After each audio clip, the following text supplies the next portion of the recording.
राधे राधे। हरे कृष्णा। कैसे हो आप सभी लोग? आशा करती हूँ आप सभी परम मंगल में होगे, स्वस्थ होगे, अच्छे होगे। सबसे पहले आप सभी को सफला एकादशी की अनंत और अनंत शुभकामनाएं। सफला एकादशी अपने नाम के अनुरूप ही कार्य करती है। हर क्षेत्र में आजकल ऐसा कोई भी नहीं है जो हर क्षेत्र में सफल ना होने वाला हो। हर व्यक्ति की कामना होती है कि उसको हर क्षेत्र में सफलता प्राप्त करे। सफला एकादशी अकॉर्डिंग टू अपने नाम के अकॉर्डिंग ही कार्य करने वाली है। सफला एकादशी का व्रत करने से आपको हर क्षेत्र में सफलता प्राप्त होती है। जब मैं किसी की कुंडली देखती हूँ ना, तो लोग मुझे कहते, दीदी हमारा एग्जाम क्लियर नहीं हो रहा, ये नहीं हो रहा, वो नहीं हो रहा। मेरे कहने पे एक बार सफला एकादशी का व्रत रखिए। ये एकादशी का व्रत अपने कार्य के अनुरूप, अपने नाम के अनुरूप ही कार्य करने वाले, मतलब आपको हर क्षेत्र में सफलता प्रदान करने वाला होता है सफला एकादशी का। सफला एकादशी का व्रत 26 तारीख को बनाया जा रहा है। 27 तारीख को एकादशी के व्रत का जो है वो पारण होगा। 26 तारीख को, अर्थात मैं ये कहूँ कि वृंदावन में कब बनाया जा रहा है, 26 तारीख को इस्कॉन टेम्पल में 26 तारीख को बनाया जा रहा है, बाकी भाजी के मंदिर में 26 तारीख को बनाया जा रहा है, गौड़ी संप्रदाय में 26 तारीख को बनाया जा रहा है, चैतन्य गौड़ संप्रदाय में 26 तारीख को बनाया जा रहा है, श्रीधाम वृंदावन के राजा कहे जाने वाले बाकी भाजी के मंदिर में 26 तारीख को बनाया जा रहा है, यहाँ तक कि खाटू श्याम में भी 26 तारीख को वो सफला एकादशी का व्रत बनाया जा रहा है। एकादशी का व्रत जो होता है वो त्रिदिवसीय व्रत की श्रेणी में आता है, अर्थात 3 दिन तक आपको एकादशी के व्रत के जो नियम होते हैं उनका पालन करना होता है। जैसे कि 10वीं तिथि को, मतलब आज आपको किसी भी प्रकार से लहसुन, प्याज, मांस, मदरा, चावल, मसूर की दाल, बैगन का सेवन नहीं करना है। इन सभी चीजों का सेवन आज के दिन निषेध होता है। आज के दिन पृथ्वी शयन करना होता है, अर्थात आपको जमीन पे सोना होता है। आज के दिन किसी भी प्रकार की कामचारी, काम वासना क्रीड़ा को अंजाम नहीं देना होता, अर्थात संपूर्णतः ब्रह्मचर्य का पालन करना होता है। प्रकार से सूर्यास्त के बाद भोजन ग्रहण नहीं करना होता। बड़े सारे लोग होते हैं ऑफिस से देरी से आते हैं, तो फिर क्या करें, तो फिर आप फलाहार ग्रहण कर सकते हैं। जैसे कि आप दूध ले सकते हैं, आप रात को तो दही नहीं खाते, आप सब्जी इत्यादि खा सकते हैं, ठीक है ना। आलू की सब्जी का सेवन कर सकते हैं। बेसिकली मेरा कहने का मतलब है सूर्यास्त के बाद अन्न का सेवन मत करिए, तो बहुत ज्यादा सर्वोत्तम होता है। एकादशी वाले दिन सुबह सुबह ब्रह्म मुहूर्त में उठिए, और एकादशी वाले दिन देखो, जैसे कि सफला एकादशी है, इसमें तिल का बड़ा विशेष महत्व है। तो पानी में काले तिल के साथ साथ बाकी आप कुछ भी डाल सकते हैं, जैसे कि गंगा जल हो गया, यमुना जल हो गया, सप्त नदियों में से किसी का भी नदी का जल डाल सकते हैं, या फिर आप उसमें आंवले का रस डाल सकते हैं, आप उसमें आंवले का रस डाल सकते हैं, या फिर आप उसमें केसर डाल सकते हैं। कुछ भी डाल के पानी में स्नान कीजिए, लेकिन खाली पानी से स्नान मत कीजिए। उसके बाद पीले रंग के आपको वस्त्र पहनने हैं। पीले रंग के वस्त्र पहनने के तत्पश्चात आपको विशेष प्रकार की पूजा अर्चना वंदना करिए, जिसके पूरे घर में आपको गंगा जल का छिड़काव करना है। अगर गंगा जल नहीं है तो आपने जिस जल से लड्डू गोपाल को स्नान कराएंगे उस जल का छिड़काव कीजिए। बेसिकली मैं तो हमेशा यही कहती हूँ कि लड्डू गोपाल को एकादशी वाले दिन पंचामृत से स्नान करना चाहिए। जुगल जोड़ी जो सरकार है उनके वस्त्र इत्यादि आपको अवश्य और अवश्य बदल देने चाहिए, और साथ ही साथ कुछ बातों का और विशेष तौर पर ध्यान देना होता है। जैसे कि शास्त्रों में वर्णन आया है कि सफला एकादशी के महात्म को पढ़ने मात्र से आपको अश्वमेध यज्ञ का फल प्राप्त होता है।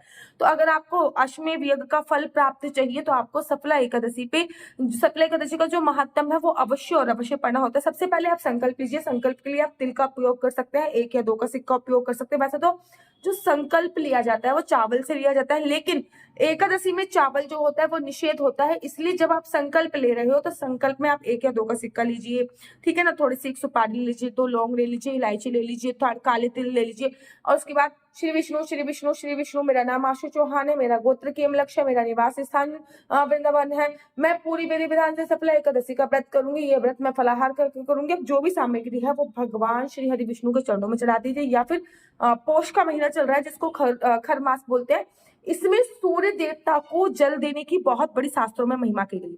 तो जो सूर्य देवता को आप जल दोगे उसमें ये सारी सामग्री डाल सकते हो। ये सारी सामग्री जो है वो सूर्य देवता को चली जाएगी। इसमें जो सिक्का है उसमें सिक्का जो 1 या 2 का सिक्का है उसमें कुछ पैसे और मिलाकर द्वादशी वाले दिन जब आप व्रत का पालन करोगे तो किसी गरीब को, किसी निर्धन को आप ये पैसे अवश्य और अवश्य दे दीजिए। अब बारी आती है पूरे भगवान को कथा सुनाने की। आपने सब एक छोटी सी ना पुस्तक आती है एकादशी की, तो उस पुस्तक में देखिए और सफला एकादशी की कथा पढ़िए। सफला एकादशी की कथा पढ़ने मात्र से आपको अश्वमेध यज्ञ का फल मिलता है। तो सफला एकादशी की कथा बड़ी ही धूमधाम से आपको पढ़नी होती है, और सफला एकादशी की कथा पढ़ने के तत्पश्चात आपको क्या करना होता है, कथा पढ़ने के बाद आपको भगवान श्री हरि विष्णु को भोग लगाना होता है। हर एकादशी पे एक भोग तो सिमिलर होता है, वो होता है मखाने की खीर। हर एकादशी पे मखाने की खीर का भोग लगाइए। लेकिन उसके अलावा भी हर एकादशी पे एक भोग जरूर अलग होता है, जैसे कि इस एकादशी पे, सफला एकादशी पे तिल का बड़ा विशेष महत्व होता है।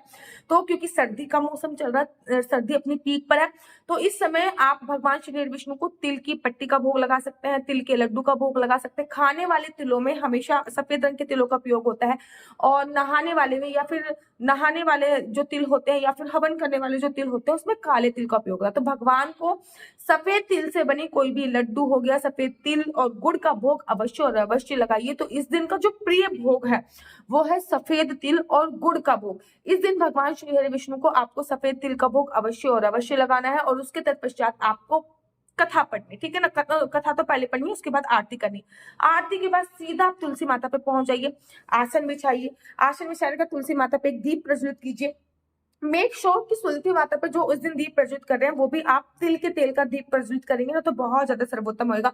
फिर आप तुलसी माता की परिक्रमा कीजिए, कम से कम 4 कीजिए, ज्यादा से ज्यादा आप कितनी भी कर सकते हो, लेकिन कम से कम 4 परिक्रमा का तो शास्त्रों में बहुत ज्यादा विशेष महत्व बताया गया। कम से कम 4 परिक्रमा आपको अवश्य और अवश्य करनी है। उसके बाद भगवान विष्णु के मंत्रों का जाप कीजिए। कोई मंत्र जो आपको गुरु ने दिया हो उस मंत्र का जाप कर सकते हैं। अगर गुरु द्वारा दिया गया मंत्र नहीं है आपके पास, तो फिर आप ओम नमो भगवते वासुदेवाय का जाप कर सकते हैं, क्योंकि ये बहुत मैजिकल और बहुत चमत्कारी मंत्र है। इस मंत्र का जो विवरण है ना, वो श्रीमद् भागवत महापुराण में 10 से 15 बार आया है, ठीक है ना।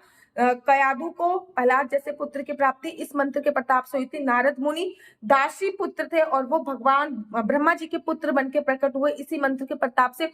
ध्रुव को भगवान की प्राप्ति हुई थी इसी मंत्र के प्रताप से। प्रहलाद को भगवत प्राप्ति हुई थी इसी मंत्र के प्रताप से। तो ये मंत्र बड़ा पावरफुल मंत्र श्रीमद् भागवत महापुराण में आया। या फिर आप हरे हरे राम राम राम हरे हरे, हरे कृष्ण कृष्ण कृष्ण हरे हरे का भी जाप कर सकते हैं। नहीं तो हमारे संत श्री प्रेमानंद जी महाराज कहते हैं राधा राधा राधा कट जाएगी आपकी सारी बाधा, आप उनका भी जाप कर सकते हैं।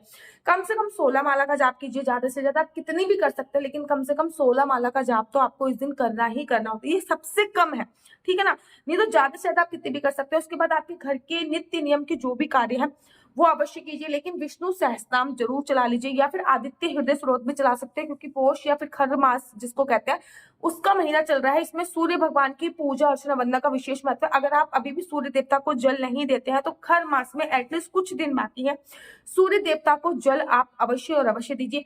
पूरे दिन किसी की निंदा चुगली नहीं करनी है, भगवान के नामों का सिमरन करना है। बाकी कोई निंदा चुगली नहीं करनी, भगवान के नाम का सिमरन आपको करना है। दोपहर को सोना नहीं है एकादशी के व्रत में, या फिर किसी भी व्रत की मैं बात करूं, दोपहर में सोने की मनाही होती है। एकादशी के व्रत में दोपहर को सोना नहीं चाहिए। शाम के समय आपको विशेष पूजा अर्चना करनी। ऐसा बोला जाता है कि सफला एकादशी में तो रात को बिल्कुल भी नहीं सोया जाता।